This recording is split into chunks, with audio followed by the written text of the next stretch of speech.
What's up guys, it's Danta, and well, in today's video we are going to talk about how to get from level 50 to level 60 in a fast way. So I've been using two methods to level up my characters. Now I almost have 60 level 60 characters, so I've been pretty busy with that.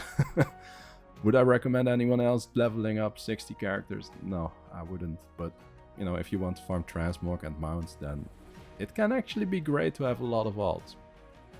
Okay guys, so just real quick, basically there are other methods as well to level up, right?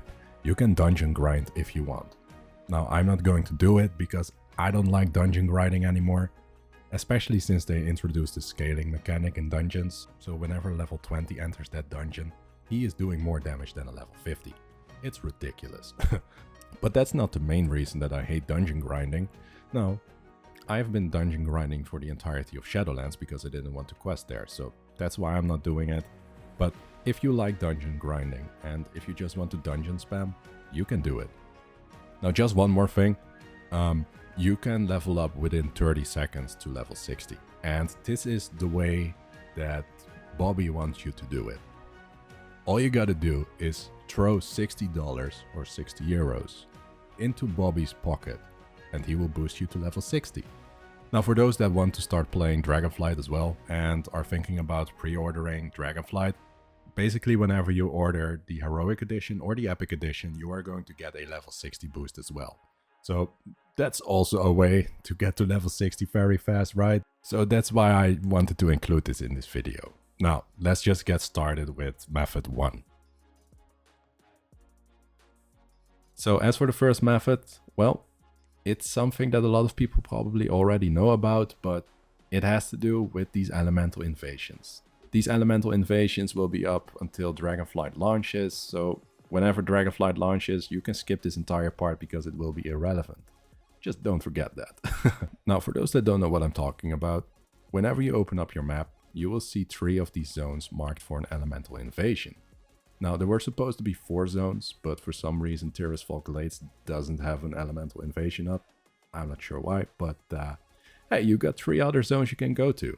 Now whenever you arrive at one of these elemental invasion points, all you want to do is find the spot where the most people are standing at, and after that you can start farming XP. The way you want to do that is by killing as many enemies as you can. Now you can do these XP farms solo or in a group.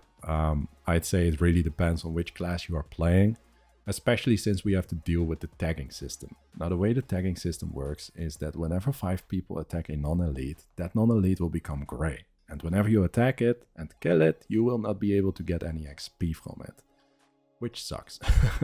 But these elites, however, so these elementals mostly, they can be attacked by everyone and you will still get XP. Now with that being said, should you do this in a group or solo? Well, as I said before, it really depends on your class. For example, whenever I was leveling my 2 warlocks here, I did it solo because they can run around and tag everything really fast with their diseases.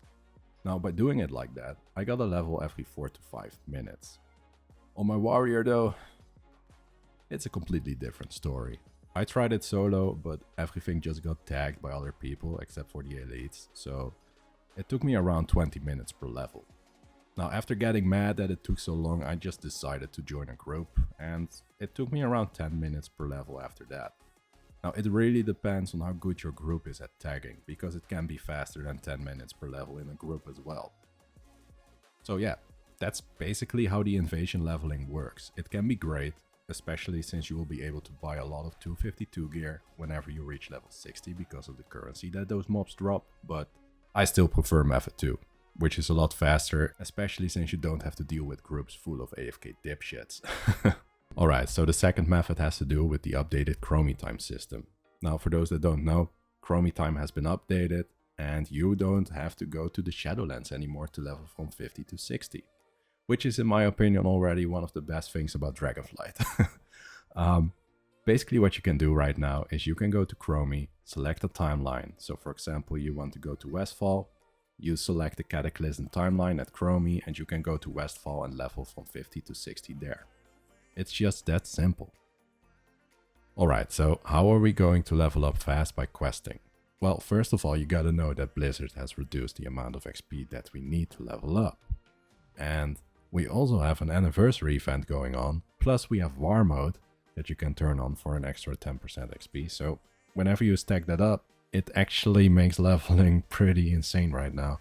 Now, with that being said, even whenever the anniversary event buff goes away, this will still be the best way to level up. Instead of getting a level every 4 to 5 minutes, you will get a level every 7 to 8 minutes probably. Alright, so now it's time for the easiest part.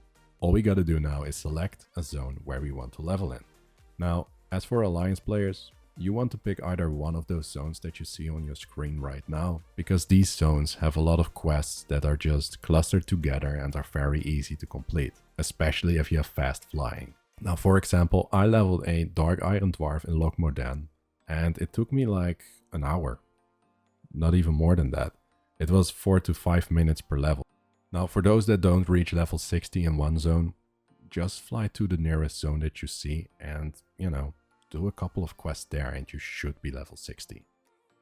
So that's basically it for the Alliance players. Now, for the Horde players, you want to go to either one of those zones that you see on your screen right now. Now, I went to Silverpine Forest on my High Mountain Tauren, Shaman, and I got to level 60 whenever I reached chapter 4 out of 6. So, I didn't even have to finish the entire zone. So if you are still able to complete Silverpine Forest because you have never quested there, go there, because it's just one of the best zones to level in my opinion. Alright, so before I'm going to end this video, here are just some minor things that you want to keep in mind whenever you are leveling up. Now, first of all, whenever you are leveling and you have rested XP, you are going to get double XP from kills. So if you kill a rare, for example, you are going to get double the amount of XP from that. Also, if you are a gatherer and you still have rested XP, you are going to get double XP from every herb that you gathered. So I would recommend, maybe for those that, especially druids, because they can just fly and gather, I would recommend going with herbalism as well whenever you are leveling from 50 to 60. Now, just one more thing, and this is for those that don't really care about going from 50 to 60 in an hour, and they are just fine with going from 50 to 60 in 2 hours. If you want to level in another zone, so for example you want to level in Jade Forest, which I could highly recommend because Jade Forest is just awesome. All I can say to that is just do it. Like, if you don't care about going from 50 to 60 in an hour and you are fine with doing it in 2 hours, just go to, whichever zone you want to go to. It doesn't really matter, because eventually after 2 hours you will be level 60 no matter what you do, unless you are standing still and doing nothing. But yeah, anyway, I hope you guys liked this video and that it was helpful, and if you did like it, don't forget to leave a like, don't forget to subscribe if you want to see more videos from me. And well, as always, thanks for watching and I'll see you guys in the next video. Bye.